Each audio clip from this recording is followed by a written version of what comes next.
இன்னைக்கு பாத்தீங்கன்னா பேலன்ஸ் இருக்க கனி, ஆதிரே, அப்புறமேட்டு எஃப்ஜே, சுபிக்ஷா இவங்க 4 பேருமே வரதா ஒரு நியூஸுமே இருக்கு. அது மட்டும் இல்லாம கனி அவர்கள் வந்தாங்க அப்படின்னா மீண்டும் அந்த அன்பு கேங் வந்து பாத்தீங்கன்னா இணைய போகுது. அவங்க என்னென்ன விஷயத்த வந்து பாத்தீங்கன்னா பிரேக் டவுன் வந்து பண்ண போறாங்க. கண்டிப்பா பார்வதியோட அந்த ரெட் கார்டு விஷயமா இருக்கட்டும், அதை பத்தி எல்லாம் கண்டிப்பா கனி அவர்களா இருக்கட்டும், ஆதிரே, எஃப்ஜே இவங்க எல்லாம் கண்டிப்பா வந்து சபரி, விக்கல், விக்ரமோட சேர்ந்து பாத்தீங்கன்னா கண்டிப்பா டிஸ்கஸ் பண்ணதான் போறாங்க. எல்லாத்தையுமே நம்ம ஃபுல்லாவே பார்த்தலாம். ஹாய் மக்களே, நான் உங்க ஷாப். நிறைய பேர் வீடியோ பார்க்குறீங்க, லைக் பண்ணாமல் பார்க்குறீங்க. லைக் பண்ணிட்டு பார்த்தீங்க அப்படின்னா ரொம்பவே சந்தோஷமா இருக்கும். ஹைப் இருக்கும், ஹைப்பை கூட தட்டி விடுங்க. அதாவது இன்னைக்கு வந்து பார்த்தீங்கன்னா வியானாவும் திவாகரும் வெளியில அனுப்பப்பட்டாங்க அப்படின்ற நியூஸ் தான் வந்திருக்கு. ஒரு சில டைம் வந்து பார்த்தீங்கன்னா கும்பலா அனுப்புவாங்க, ஒருத்தரா அனுப்புவாங்க, அந்த மாதிரிலாம் இருக்கும். இன்னைக்கு வந்து பார்த்தீங்கன்னா வியானாவையும் திவாகரையும் வெளியில அனுப்பிச்சிட்டாங்க அப்படின்ற தகவல் தான் வந்திருக்கு. வெயிட் பண்ணி பார்க்கலாம் எதனால அனுப்பிச்சாங்க அப்படின்னு சொல்லிட்டு. மேபி வார்னிங் கொடுத்து அனுப்பிச்சாங்களா, இல்லை வந்து உங்களோட நேரம் முடிந்ததுன்னு சொல்லிட்டு அனுப்பிச்சாங்களான்னு சொல்லிட்டு தான் பார்க்கணும். ஆல்மோஸ்ட் வந்து பாத்தீங்கன்னா இன்னைக்கு இந்த 4 பேர் வந்துட்டாங்க அப்படின்னா ஆல்மோஸ்ட் இன்னும் வந்து கானா, வினோத், அப்புறமேட்டு சாண்ட்ரா தான். சாண்ட்ரா வரமாட்டாங்க அப்படின்ற ஒரு தகவலுமே இருக்கு. அது எந்த அளவு உண்மைன்னு சொல்லி தெரியவே இல்லை. அது போக அடுத்தடுத்த வீடியோக்கள் வந்து நான் அட்ரஸ் பண்ண பாக்குறேன். அப்புறமேட்டு கானா வினோத்தோட ரீஎன்ட்ரி வந்து கண்டிப்பாவே இருக்கும். பொங்கல் செலிப்ரேஷன் வந்து கண்டிப்பா அவர் வருவாரு. அப்புறமேட்டு கமருதின்னு பாத்தீங்கன்னா இவங்க பார்வதி அவங்க வரதுக்கான வாய்ப்பு வந்து சுத்தமா கிடையாது. ரெட் கார்டு வாங்கிட்டா ஷோல வந்து தொடர முடியாது, கிராண்ட் ஃபினாலேக்கும் கிடையாது அப்படின்ற மாதிரிதான் சொல்லிட்டு இருக்காங்க. இப்போ வந்து பாத்தீங்கன்னா கனியா இருக்கட்டும், எஃப்ஜே அண்ட் ஆதிரே, சுபிக்ஷா இவங்கெல்லாம் பாத்தீங்கன்னா ஒரு கேங் அப்படின்னே சொல்லலாம். அதுவும் கனி அண்டு இவங்கெல்லாம் வந்து இப்போ எஃப்ஜே எல்லாம் வந்து ஒண்ணு மண்ணாதான் இருந்தாங்க. அப்படி பார்க்கும்போது அந்த அன்பு கேங் வந்து மீண்டும் தொடருது. ஏன்னா விக்ரம் எல்லாம் நான் கமல் மாதிரி அழுதுகிட்டுலாம் கூட நீங்க துரத்தி அடிச்சாலும் வருவேன் அப்படின்ற மாதிரிலாம் சொன்னேன். அதெல்லாம் கண்டிப்பா வீட்டுக்குள்ள வந்து நிறைய விஷயங்கள் வந்து கனி சொல்றதுக்கான வாய்ப்பு இருக்கு. ஆதிரே சும்மாவே வந்து வியானா வந்து எப்படி ஒரு இது பண்ணாங்களோ அதே மாதிரிதான் வந்து திரும்பி வாய்ப்பு கிடைச்சப்ப பண்ணாங்க. மீண்டும் ஒரு வாய்ப்பு கிடைச்சிச்சு அப்படின்னா அவங்க அதுதான் பண்ணுவாங்க. யாரெல்லாம் வந்து பண்ணுமோ, யாரெல்லாம் வந்து வன்மம் இருக்கோ எல்லாத்தையும் வந்து தாக்கி விட்டு தான் போவாங்க. அதனால ஆல்மோஸ்ட் வந்து அவங்க வன்மங்களை கக்கிறதுக்காக தான் வருவாங்க. ஆல்மோஸ்ட் முகத்திரையை கிழிக்கிறேன்னு சொல்லிட்டு இவங்க முகத்திரை இவங்களே வந்து கிழிச்சுக்குவாங்க. அதுல சொல்றதுக்கு ஒண்ணுமே கிடையாது. அதனால மேபி கனி வந்து பாத்தீங்கன்னா வீட்டுக்குள்ள வந்துட்டு விக்ரம்கிட்ட வந்து நிறைய விஷயங்கள் வந்து பிரேக் டவுன் பண்றதுக்கான வாய்ப்பு வந்து ரொம்பவே அதிகமாவே இருக்கு. ஏன்னா ஆல்மோஸ்ட் உள்ள இருக்கப்பே வந்து பாத்தீங்கன்னா சாண்ட்ராக்கும் அவங்களுக்கும் வந்து சண்டைகள் போச்சு, நிறைய விஷயங்கள் வந்து மனஸ்தாபங்கள்லாம் ஆச்சு. சாண்ட்ரா வேண்டுமா கனி வேண்டுமான்னு கேட்டதுக்கு வந்து கடைசியில வந்து சாண்ட்ரா வேண்டாம் கனி வேண்டும்னு சொல்லிட்டு அவங்க இது பண்ணாங்க. ஆனா கடைசியில வந்து பாத்தீங்கன்னா சாண்ட்ரா வந்து பாத்தீங்கன்னா இது பண்ணியிருந்தாங்க. வெளியில போயிட்டு ஒரு விஷயத்த வந்து அவங்க சொல்லியிருந்தாங்க. பார்வதி கூட மூஞ்சிக்கு நேரா வந்து சொல்லிடுவாங்க, எல்லா விஷயத்தையும் பண்ணிடுவாங்க. ஆனா சாண்ட்ரா அப்படி கிடையாது. அது எப்ப என்ன பண்ணும் அப்படின்னு சொல்லிட்டு நம்மளாலே கணிக்க முடியாது அப்படின்ற மாதிரி சொல்லியிருந்தாங்க. அப்படி இருக்கும்போது பிரஜன்மே வீட்டுக்குள்ள இருக்காரு.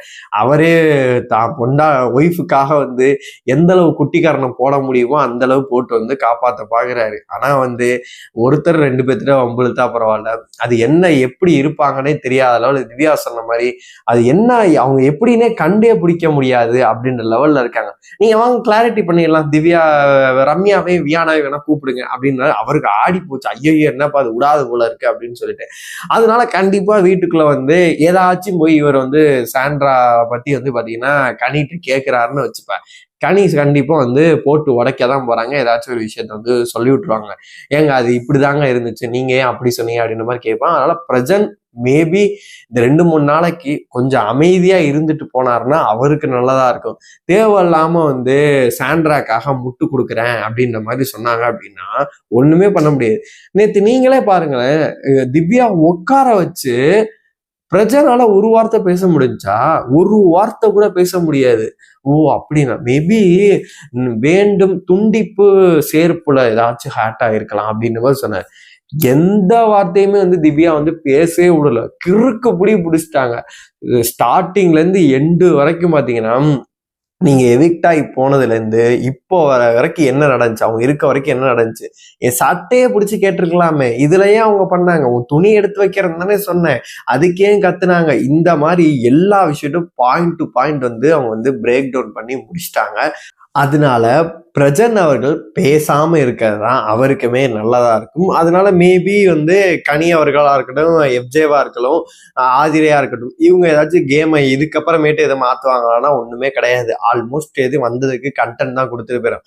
அமித்தை பொறுத்தளவு அவர்லாம் சாண்ட்ராவெல்லாம் எனக்கு சப்புன்னு அரைஞ்ச மாதிரி இருந்துச்சு. நான் எவ்வளவு நம்பினேன் அப்படின்ற மாதிரி அவரே சொல்றாரு. அதான் அவரை முன்னாடி விட்டுருந்தாங்க அப்படின்னா கண்டிப்பா கானா வினோத் வந்து பாத்தீங்கன்னா பொட்டி எடுக்காம வந்து காப்பாத்தி இருந்திருப்பாரு. ஆனா அவரை பிளான் பண்ணி வந்து பாத்தீங்கன்னா கடைசியில அவங்க விட்டுருக்காங்க. இன்னொரு தகவல் கூட போயிட்டு இருக்கு பாத்தீங்கன்னா, அரோராக்கு மட்டும்தான் வந்து ஓட்டுக்கள் வந்து மிஸ்டு கால் போயிட்டு இருக்கு. இது மிஸ்டு காலுக்கு வந்து பாத்தீங்கன்னா மத்த யாருக்குமே போகவே இல்லை. அரோராக்கு எதுவும் டைட்டில் கொடுத்துருவாங்களா அப்படின்ற ஒரு விஷயங்களுமே போயிட்டு இருக்கு. அது என்ன பண்றதுன்னு சொல்லிட்டு தெரியவே இல்லை. இவங்க யாருக்கு வேணா டைட்டில் கொடுப்பாங்க, அதுல எந்த ஒரு மாற்று கருத்துமே இல்லை. இன்னும் பட் கிராண்ட் ஃபினாலைக்கு இன்னும் ஒரு 2-3 நாட்கள் தான் இருக்கு. இதுல வந்து ஏதாச்சும் ஓட்டுக்கள்லாம் மாறுமான்னு கேட்டா என்னைய பொறுத்தளவு கண்டிப்பா மாற வாய்ப்பு இல்லை. திவ்யாவுக்கு தான் ஓட்டுக்கள் வந்து அவ்வளவு சூப்பரா விழுந்துட்டு இருக்கு. ரன்னரை பொறுத்தளவு சபரிக்கு வந்து அந்த அளவு நல்லாவே ஆதரவு இருக்கு அப்படின்னே சொல்லலாம்.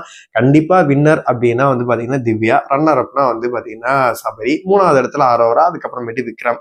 ஓட்டுக்கு அடிப்படையில பார்க்கும்போது, மக்கள் சப்போர்ட்டை பார்க்கும்போது இதுல எதுவும் நீங்க மாத்துவாங்களா அப்படின்னு கேட்டீங்கன்னா, டைட்டில் வின்னர் 2-3 சீசனா வந்து கரெக்டா போயிட்டு இருக்கு.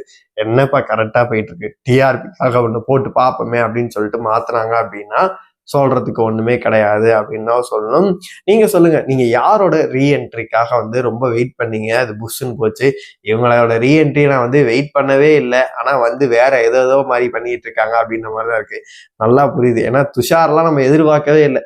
அவரா ரீஎன்ட்ரி கொடுத்துட்டு வந்து பாத்தீங்கன்னா அரோராக்கு சப்போர்ட் பண்ணி, நான் ஒன்னாலலாம் வெளியில போனாமா, நான் வெளியில போயிட்டேன், நான் பர்ஃபார்ம் பண்ணவே இல்லை, நைட்ல உட்காந்து பேசிட்டு இருக்காங்க, நான் ஒண்ணுமே பண்ணல, எனக்கெல்லாம் கஷ்டப்பட்டு ஓட்டு போட்டிருக்காங்க அப்படின்னு பார்க்கும்போது ரொம்ப பெருமையா இருக்கு அப்படின்னு சொல்லிட்டு பேசிட்டு இருக்காரு. ஏன்டா 1 மணி நேரம் சுத்திக்கிட்டு இருந்த அந்த பொண்ணு சைலண்டா இருந்துட்டு கிராண்ட் ஃபினாலே வரைக்கும் வந்துருச்சு, நீ அதாலதான் போயிட்டு கொஞ்சம் ரெக்ரெட் எதுவுமே இல்லை, அவர் வாட்டு சுத்திட்டு இருக்காரு, ஏதோ பிளான் பண்ணி அமைச்சிருப்பாங்களோ அப்படின்ற டவுட்டுமே எனக்கு வந்து இருக்கு.